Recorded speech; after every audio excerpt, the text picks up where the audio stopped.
Entonces, como hemos venido haciendo el recorrido en el Evangelio de Mateo, hemos llegado en el capítulo 6 a los versículos 25 al 34 y hemos visto que en esta sección, desde donde se nos viene hablando, en el versículo 19 en adelante, los tesoros en la tierra, lo que el ojo debe ver, ¿verdad? A quien debemos servir, versículo 24, nos va conduciendo poco a poco dentro de ese tema de desprendernos de este mundo, a que nos aferremos de una manera profunda al reino de Dios que ha venido en Cristo Jesús. Y Jesús ha venido ofreciendo una serie de enseñanzas para lograr este objetivo, porque no es fácil, ni siquiera para los mismos creyentes, desprenderse de este mundo de tal forma que nada nos estorbe para abrazar a Cristo como Rey, Señor y Salvador. No es fácil. Y por eso Jesús utiliza varias herramientas para poder persuadir los corazones de los creyentes, para que cada vez les sea mucho más viable, más fácil, más realizable esa entrega total a Dios en Cristo Jesús. Entonces, este texto, que está titulado allí El afán y la ansiedad, está estrechamente relacionado con lo que hemos venido trabajando en los sermones anteriores sobre este capítulo.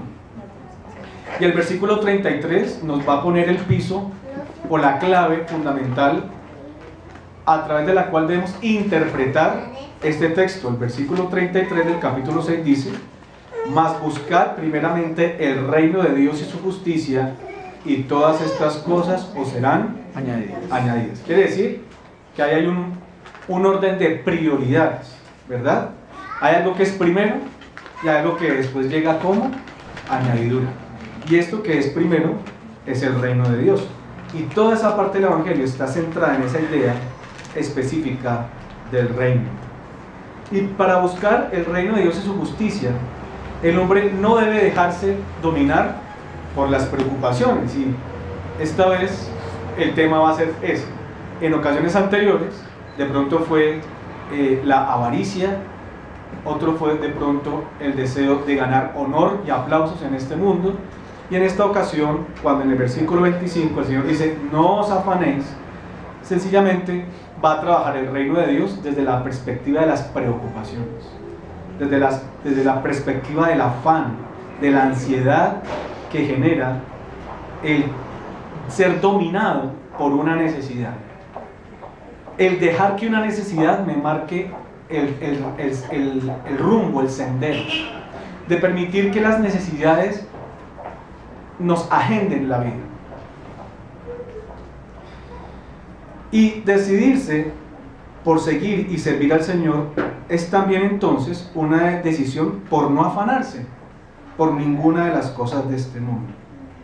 Nosotros conocemos con cuánta diligencia las arañas, por ejemplo, ¿verdad?, construyen sus telas, ¿verdad?, sus telarañas, con incluso un gran arte, con una gran precisión geométrica. Pacientemente la arañita va tejiendo hilo a hilo cada una de las celdas que le va a servir para poder capturar a su presa. Lo hace con gran maestría, por instinto natural, lo hace con gran destreza, lo hace con gran belleza, y se tarda un buen tiempo en hacerlo. Y sabemos que para el micromundo de una araña, ese instrumento le es muy útil. Para el micromundo de una araña, ese instrumento le es muy útil. Pero dentro del macromundo de la araña, ese instrumento que científicos han demostrado para su micromundo reviste un poder increíble, una fuerza y una resistencia increíble. En el macromundo es como si fuera un algodoncito que se destruye muy fácilmente, ¿verdad? Porque puede venir un animal más grande, o el hombre mismo, o cuando estamos haciendo aseo en casa, Basta con que pasemos el plumero o el trapo del polvo y se desvanece en un abrir y cerrar de ojos. Bueno, pues así somos los seres humanos en nuestro micromundo. Construimos cosas que dentro de lo que está a nuestro alcance puede ser útil, puede ser fructífero, puede brindarnos una cierta seguridad. En el libro del Eclesiastés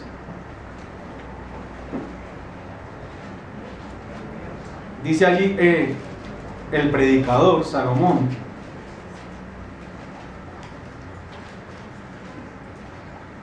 en el capítulo 2, versículos 4 al 11, que como una arañita se dedicó muy diligentemente a engrandecer sus obras, ¿cierto? Edifiqué para mí casas, planté para mí viñas, me hice huertos y jardines y planté en ellos árboles de todo fruto. Me hice estanques de aguas para regar de ellos el bosque donde crecían los árboles. Compré siervos y siervas y tuve siervos nacidos en casa. También tuve posesión grande de vacas y de ovejas, más que todos los que fueron antes de mí en Jerusalén. Me amontoné también plata y oro y tesoros preciados de reyes y de provincias. Me hice de cantores y cantoras, de los deleites de los hijos de los hombres y de toda clase de instrumentos de música. Y fui engrandecido y aumentado más que todos los que fueron antes de mí en Jerusalén. Además de esto, conservé conmigo mi sabiduría. Como veíamos en el sermón de la lámpara del cuerpo que es el ojo, ¿verdad? Él dice, no negué a mis ojos ninguna cosa que desearan, ni aparté mi corazón de placer alguno. Porque en otro sermón anterior también Jesús decía que donde esté vuestro tesoro, ahí también estará vuestro corazón. Y esta fue mi parte de toda mi faena. ¿Cuánto tiempo se tardaría este hombre en construir tremendo proyecto de vida, ¿verdad? ¿Cuánto tiempo nosotros le invertimos a eso? ¿Cuánto nos demanda ir en búsqueda de alcanzar nuestros sueños, nuestras metas, nuestras aspiraciones? Lo cual no está mal, siempre y cuando, como hemos venido insistiendo, de acuerdo al sentido fundamental de esta sección del Evangelio de Mateo, que nuestro corazón no esté puesto en esas cosas, porque esas cosas son como una tela de araña. Para nuestro pequeñísimo mundo es mucho, pero cuando vienen cosas que van más allá de nuestro alcance, cuando azotan circunstancias que superan nuestro poder, cuando llegan agentes más poderosos que nosotros, o incluso situaciones que son más fuertes que nuestros microimperios que hemos tardado tanto en construir, ahí es en donde nos vamos a dar cuenta de algo, de que esa telaraña que hemos construido es solamente un zorro. Por eso dice allí el predicador en el capítulo 2, versículo 11 de Eclesiastés: miré yo luego todas las obras que habían hecho mis manos y el trabajo que tomé para hacerlas, y aquí todo era vanidad y aflicción de espíritu y sin provecho debajo del sol.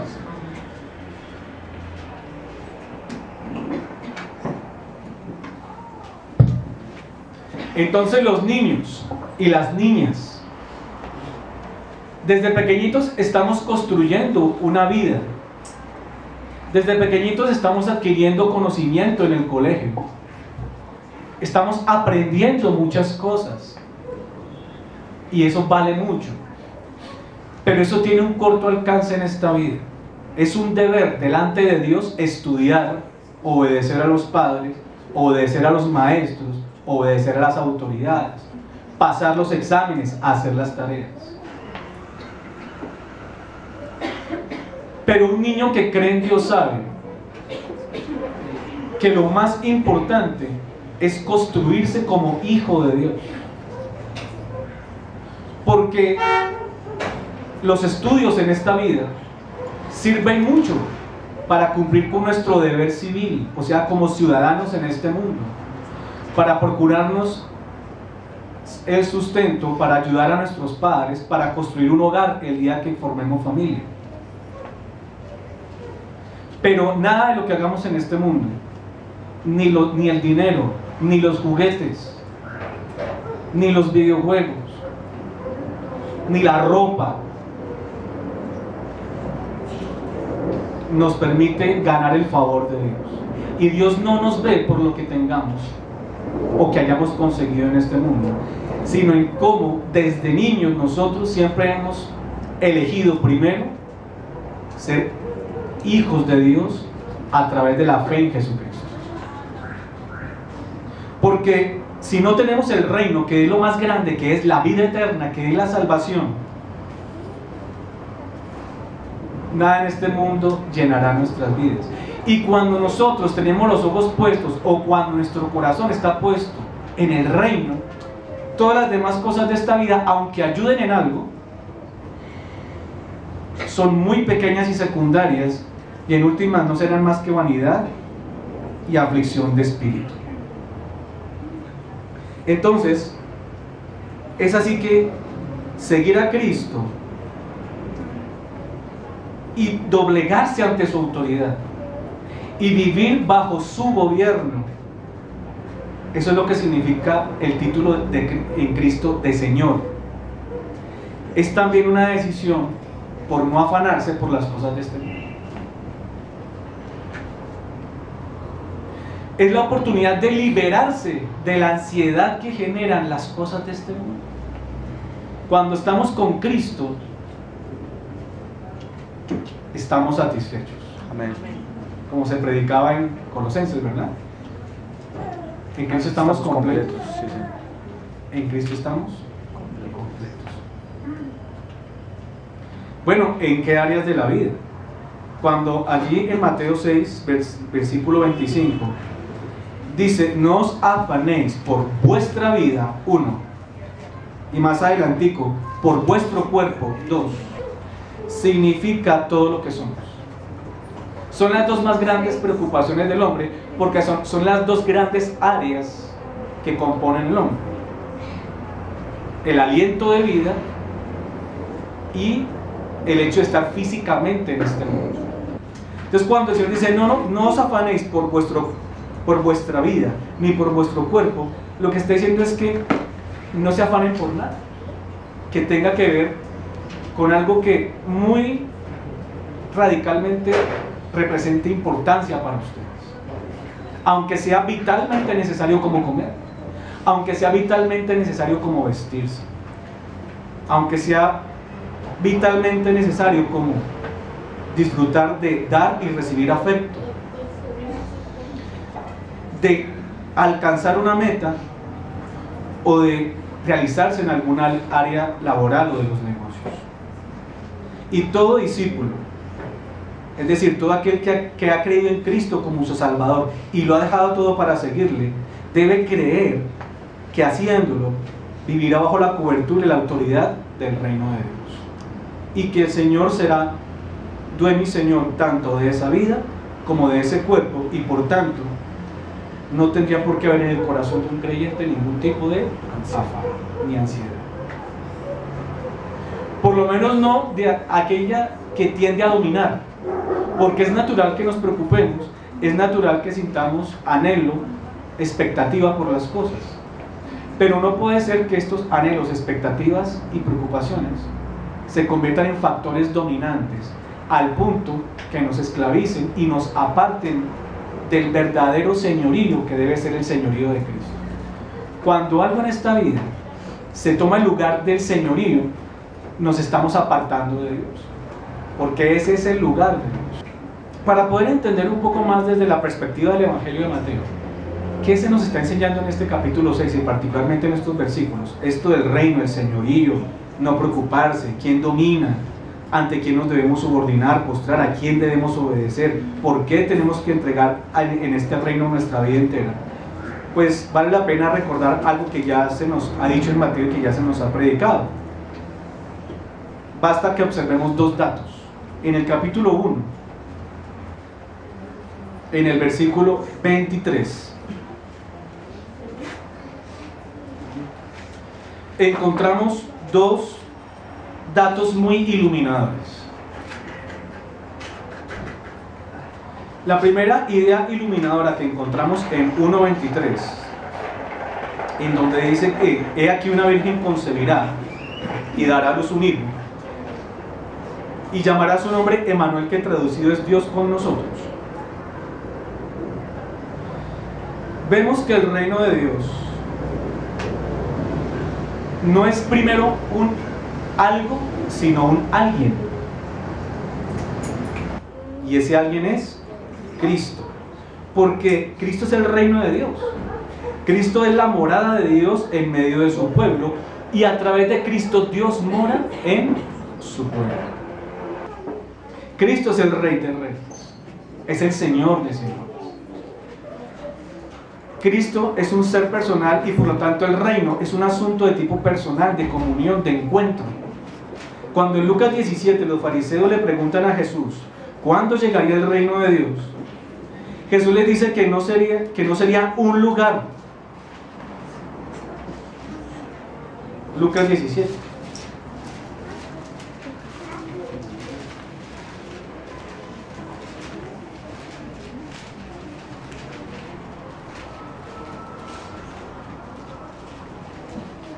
Versículo 20 y 21.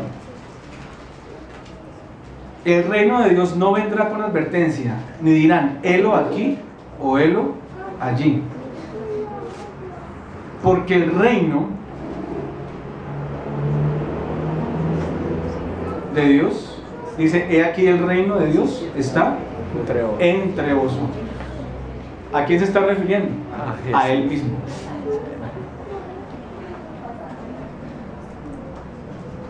Dando a entender que Él es el reino y que Él ha venido para consumar e instaurar ese reino. Creer en Cristo es entrar al reino. Amar a Cristo es amar ese reino. Cobijarse bajo el mérito de Cristo es hacerse beneficiario de las bendiciones del reino. Y en el capítulo 6 entonces, en el versículo 25, cuando dice por tanto os digo, significa que todo lo que está diciendo Jesús, o lo que va a decir de este versículo 25 en adelante, está relacionado con toda esta idea del reino expresado en Cristo Jesús.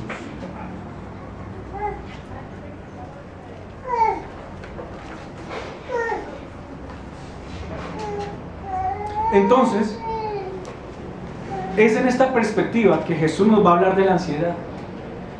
Es dentro de este contexto que Jesús nos va a hablar del afán en este mundo.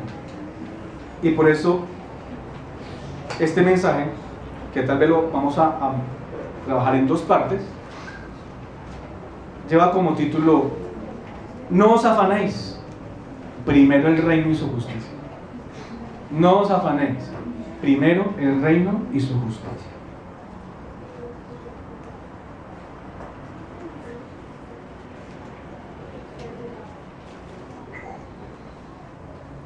Las necesidades son apremiantes.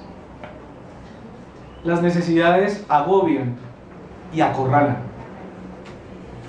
Pero fe es creer que hay un poder superior a las necesidades, que nos marca una agenda para que programemos nuestra vida, no en función de las necesidades, sino en función del reino. Miren que ya en el capítulo 6 mismo, en el versículo 8, miren lo que dice: no os hagáis pues semejantes a ellos, porque vuestro Padre sabe de qué cosas tenéis necesidad antes que vosotros le pidáis. ¿Qué está diciendo? Que antes de la necesidad hay algo mayor, y es un Dios omnisciente que tiene una actitud de Padre. Recuerden eso. Antes de la necesidad hay un Dios poderoso que tiene una actitud de Padre. Y que conoce ¿qué? Nuestras necesidades.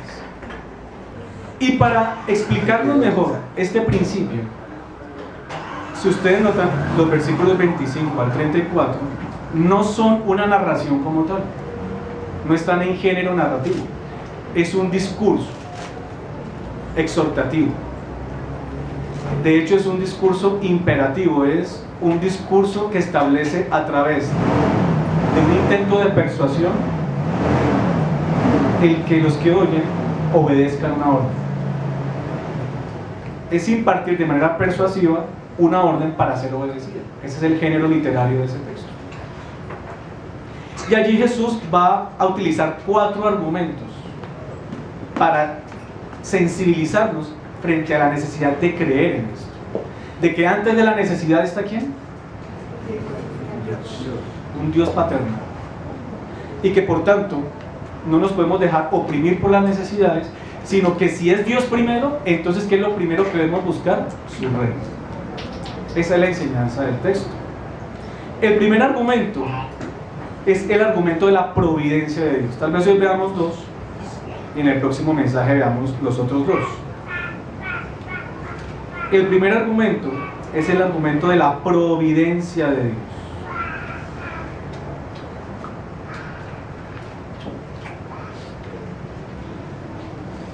Dice el versículo 26: mirad las aves del cielo, que no siembran, ni ciegan, ni recogen en graneros, y vuestro Padre Celestial las alimenta. ¿No valéis mucho más que ellas?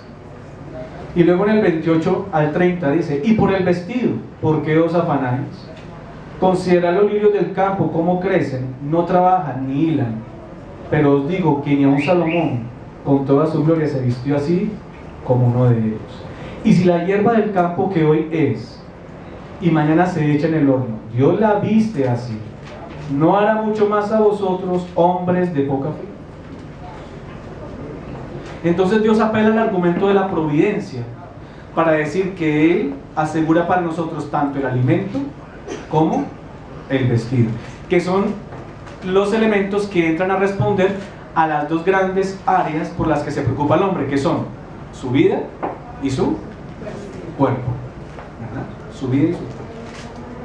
Entonces, cuando habla de las aves, Él va a trabajar la idea de la vida, del alimento, de cómo nos ayuda a sostenernos, a vivir. Es una afirmación de la providencia para hablar de la consideración especial que Dios tiene por los seres humanos, por encima de otras criaturas, y particularmente de los que han creído. Y es tan débil y escasa nuestra fe que el hombre tiene que ser confrontado con criaturas inferiores para que podamos ver cómo es que uno debe vivir con naturalidad, con plena libertad y plena tranquilidad. Nos confronta con la sencillez de las aves, con la sencillez de las mismas criaturas que ejercen su actividad sin ningún tipo de inquietud y sin ser oprimidos por la ansiedad o estar agobiadas. Su esfuerzo por sobrevivir no es existencial, sino instintivo. Se ajustan a las condiciones y tiempos según el orden que Dios les ha establecido. Confían en el orden de Dios. Aprovechan el orden de Dios. Se circunscriben a los límites que Dios les ha previsto. A los animales que Dios quiso dotar con la capacidad de volar, les permitió volar. A los que dotó con la capacidad de vivir por debajo del agua, les concedió el vivir por debajo del agua. A los que se arrastran de esta misma forma, a los que se mueven de una manera ágil y diestra entre los árboles, como los simios, por ejemplo, de igual forma. Y los simios no quieren ser como las aves, ni las aves como los delfines. Se contentan, tienen contentamiento cristiano. Amén.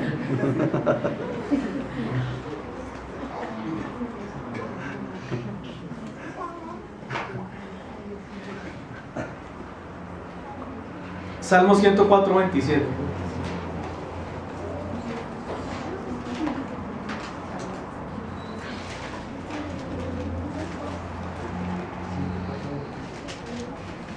Leamos desde el 25.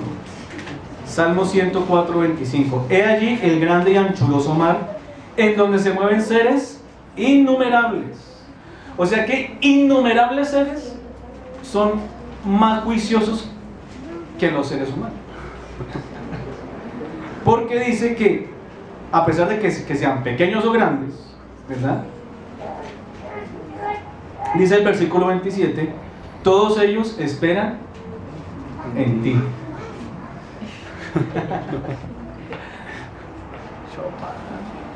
Para que les dé su comida a su tiempo.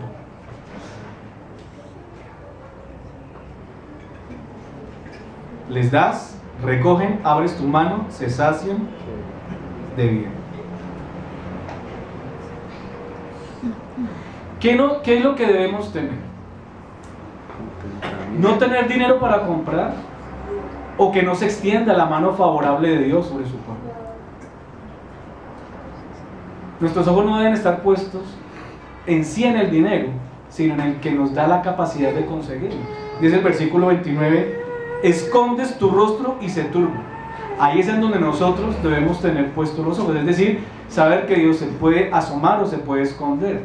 Pero igual Dios, cuando se mueve de esa forma, es desarrollando una pedagogía de la dependencia de Dios y no de las cosas. Amén.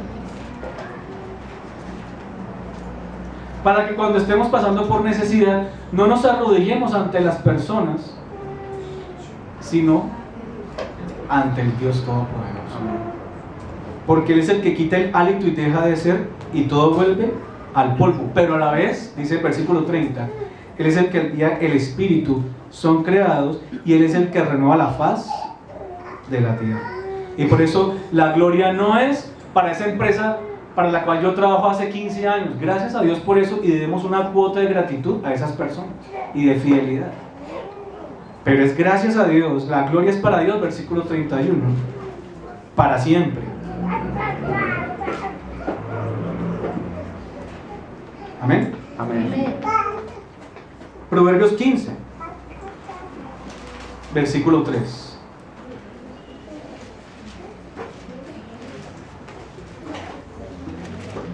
Los ojos de Jehová están en todo lugar, mirando a los malos y a los buenos.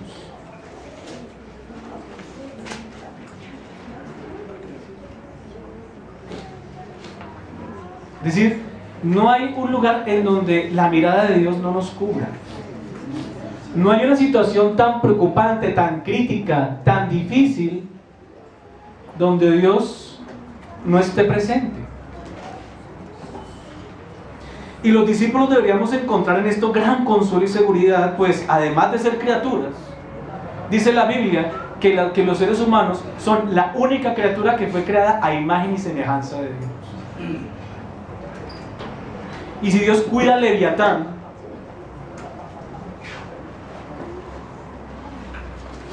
¿no va a cuidar a la corona de su creación? Y más aún, somos creyentes los que hemos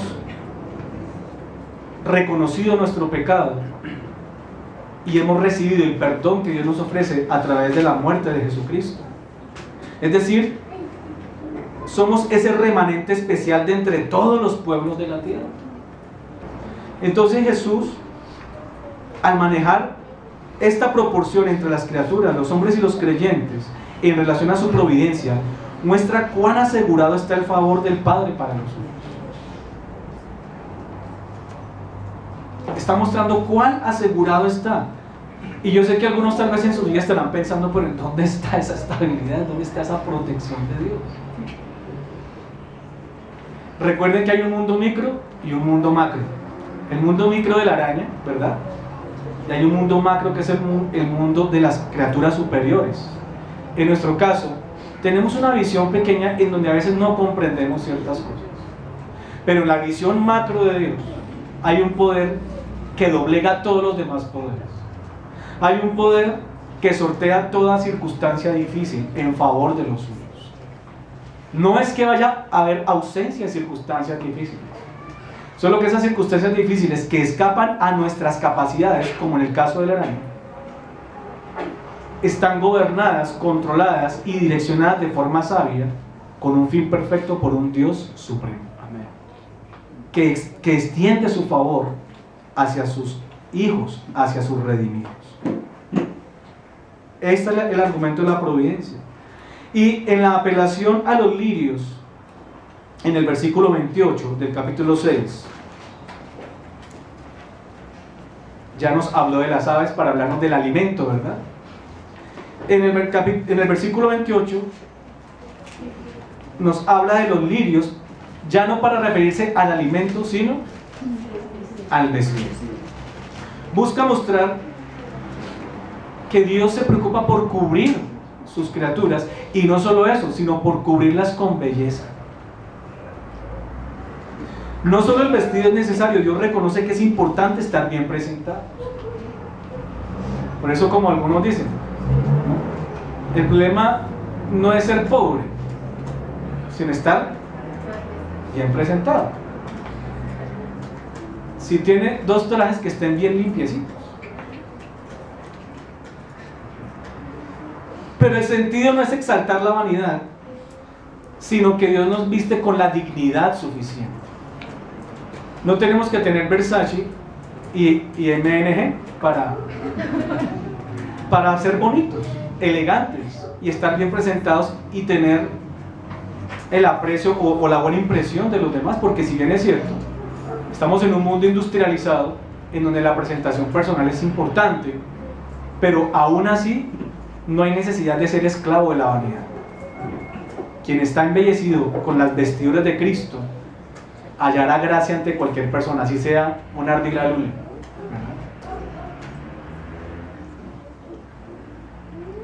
Pero sí bien presentados, las mujeres bien peinaditas, sus arreticos, su maquillaje en el punto adecuado. De cierta forma la moda, pero no en función de la moda. De cierta forma bonita, pero no piedra de tropiezo para los hombres. Dejando ver una belleza que Dios se ha deleitado en conceder, pero sin atormentar los sentidos de los hombres. No poniéndose la ropa de forma tan ajustada que se conviertan ya en piedra de tropiezo, para ser valoradas como un cuerpo deseable.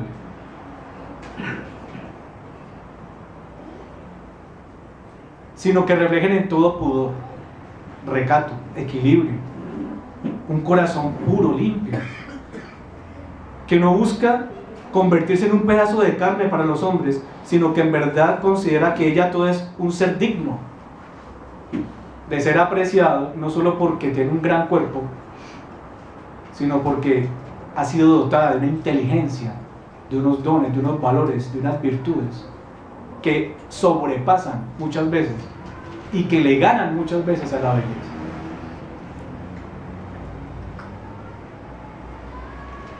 Se visten de forma muy bella, dice el texto, que ni aun Salomón se vistió como alguno de ellos.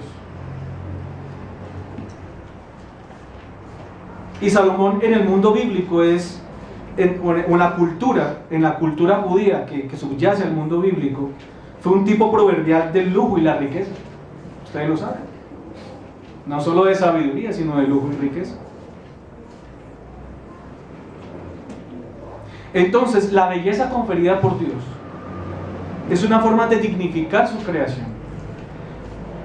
Pero no es la belleza una excusa para ser esclavos de vanidad, cuando es nosotros, o somos nosotros, los que a costa de la creación nos envanecemos.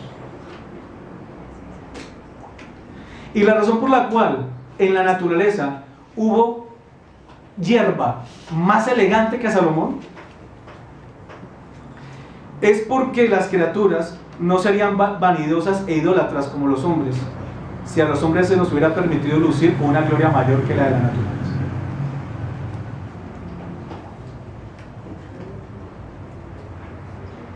Y las criaturas son tremendamente bellas y no le roban la gloria a Dios, pero nosotros buscamos belleza para buscar la mirada de los demás, para buscar el aplauso de los demás, para pasar por encima de los demás.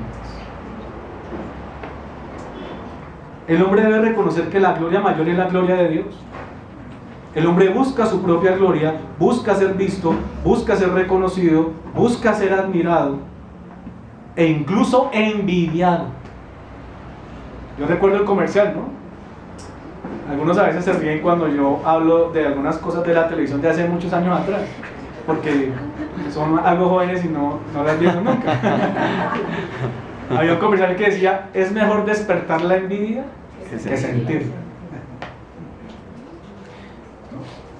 Ese comercial sobre una loción de hombres, el mundo de la masculinidad está en peligro de rescatar.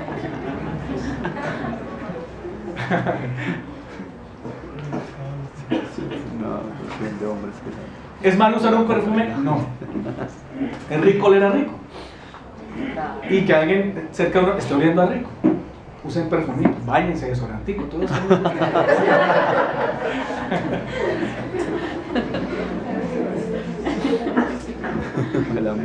Pero siempre dejando lugar a la gloria de Dios. Amén. Todo proviene de Dios, de tal forma que no podemos atribuirle vanidad a las cosas en sí, sino que sean las cosas mismas las que nos permitan contemplar en ellas la gloria de Dios. Eso es lo que dice el Salmo 19:1, que los cielos cuentan la gloria de Dios y el firmamento anuncia la obra de sus manos. Entonces, referirse a los lirios como hierba busca mostrar que Dios se ocupa del detalle, aunque dure poco, porque las flores en los campos de Palestina duraban un día. Y la palabra lirio allí, la palabra griega, es una palabra que genéricamente representa flores. O sea, todas esas, y qué interesante que Dios haya hecho cosas tan bellas, tan asombrosamente complejas para que duren tan poco tiempo. Hay animales, ¿no? La mariposa, por ejemplo, hay algunas arañas también, algunos insectos. Algunos insectos o algunos animales simplemente llega el momento de su reproducción y mueren. ¿Y cuánto nos esforzamos para que las flores en nuestras casas permanezcan, ¿verdad?, rozagantes, vivas? ¿Cuánto nos demoraríamos haciendo una flor nosotros? Una flor biológicamente como las que existen. ¿Cuánta ingeniería no implicaría para verla morir tan rápido? Entonces todo eso está hecho no para que las cosas tengan gloria en sí mismas, sino para que en ellas reconozcamos la gloria de Dios. Tu belleza y la mía van a desaparecer muy rápido. Mire, ya estoy barrigoncito. Sí. Yo llegué aquí con la chocolatina marcada, ahora tengo un nuevo Kinder.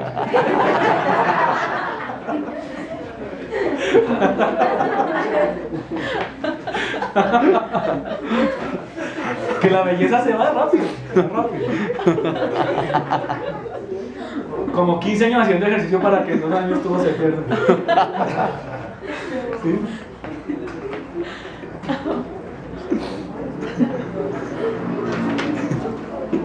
Ese es el argumento de la providencia de Dios. El hombre será considerado de forma mayor, aunque sus días también son cortos en este mundo. El hombre es un ser tremendamente complejo. Pero ¿qué dice Job frente a la grandeza humana? Job, capítulo 14. El hombre nacido de mujer, corto de días y hastiado de sinsabores, sale como una flor. ¿Y cuánto dura una flor en el mundo palestino? Un día. Y es cortado y huye como la sombra y no permanece. Entonces, para la hermana María, para el hermano Luis, la vida fue un abrir y cerrar de ojos, ¿verdad? Y ya han alcanzado abundancia de años. Así nosotros, cuando éramos de la edad de cebitas, pensábamos que estamos viviendo la gran aventura de la vida. Y mira, cebita, ya tenemos canas. Así de rápido. Por eso desde niños la vida hay que aprovecharla en lo que es. Salmo 103, ahí seguido, después del libro de Job. 14 y 15. Porque Él conoce nuestra condición. ¿Se acuerda de que somos? Polvo. El hombre, como la hierba son, sus días florece como la flor del campo. Que pasó el viento por ella y pereció, y su lugar no la conocerá más. Mas la misericordia de Jehová es desde la eternidad y hasta la eternidad sobre los que le temen, y su justicia sobre los hijos de los hijos. Por eso nos manda el Señor primeramente a buscar ¿qué? El reino de Dios y su justicia. Porque eso sí permanece para siempre. Amén. Porque eso sí será un valor perdurable.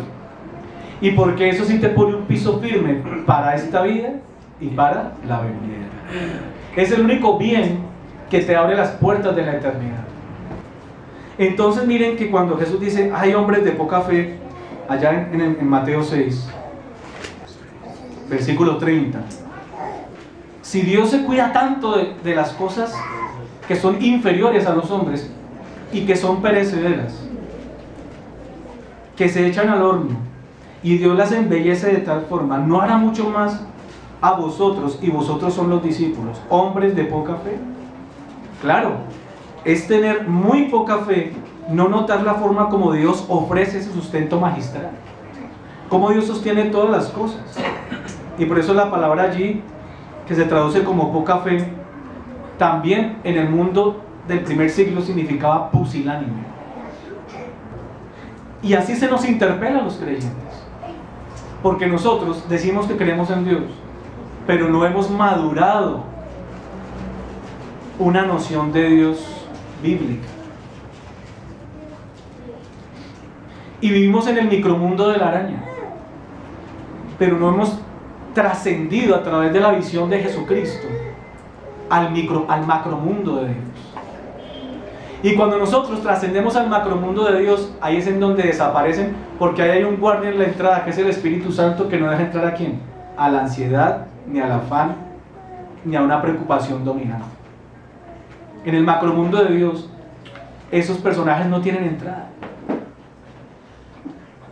En el pensamiento rabínico, pusilánime o hombre de fe deficiente se refería o lo ilustraban con las personas aquellos israelitas que se habían lanzado a recoger maná y codornices, siendo que Dios les había dicho cojan solamente lo que van a consumir en el día. Y todos garosos se agarraron a amontonar y a amontonar y a guardar. Dice la Biblia que eso se les pudrió. Y los rabinos aplicaban eso para hablar del ser pusilánime que trabajaba en el día de reposo. Porque para la cultura rabínica, la teología rabínica, las personas que trabajan el día del Señor son como los israelitas en el desierto, que no les bastó con las instrucciones que Dios les dio y no se dedicaron a adorar a Dios, sino que se dedicaron a amontonar. Ahora, si bien es cierto, debemos ser inteligentes y ser buenos administradores, ahorrar con medida, no convertir el mismo ahorro en un vicio. Debemos ser moderados de tal forma que nunca lo hagamos pensando en que eso es lo que realmente nos va a conceder una estabilidad, un bien o una seguridad. Siempre está Dios detrás de toda necesidad, como dice 6.8. Él conoce nuestras necesidades y las sabe antes de que nosotros le pidamos cualquier cosa. Y Mateo trabaja a partir de esa idea para mostrar que los creyentes en Cristo tienen que entregarse total y confiadamente al señorío de Jesús, despejar toda duda con una fe sólida, creyendo en que si Cristo es el reino, todo va a estar bien. Que entreguemos nuestra vida por completo a Cristo sin estar agobiados y esclavizados por las necesidades en este mundo. Dios sabrá en qué momento aparece de forma gloriosa para ayudarte a sortear las dificultades de este mundo. Porque Él dice, no os afanéis, es un rey dando una orden, como diciendo, ustedes están bajo mi imperio, dedíquense a conocerme, a honrarme, a obedecerme, a servirme, que lo demás viene por añadir. Primera carta a Timoteo capítulo 6, versículo 6 en adelante. Gran ganancia es la piedad, acompañada de contentamiento, como las criaturas, ¿verdad? Como las aves y como los lirios. Porque nada hemos traído a este mundo y sin duda nada podremos sacar. Así que teniendo sustento y abrigo, estemos contentos, es decir, la vida y el cuerpo, ¿correcto? Porque los que quieren enriquecerse caen en tentación y lazo y en muchas codicias necias y dañosas que hunden a los hombres en destrucción y perdición. Porque raíz de todos los males es el amor al dinero, el cual codiciando algunos se extraviaron de la fe y fueron traspasados de muchos. Ese es el problema de las riquezas, no las riquezas en sí, sino cuando el dinero nos demanda un amor que extravía nuestra fe. Y todos nosotros tenemos una gran tentación en ese sentido. Cualquiera de nosotros, aún siendo creyentes, podemos llegar a ser muy pusilánimes, de estar más postrados ante las cosas de este mundo que ir presurosos a buscar el reino de Dios y su justicia. Esa es la enseñanza que nos deja el primer argumento basado en la providencia de Dios.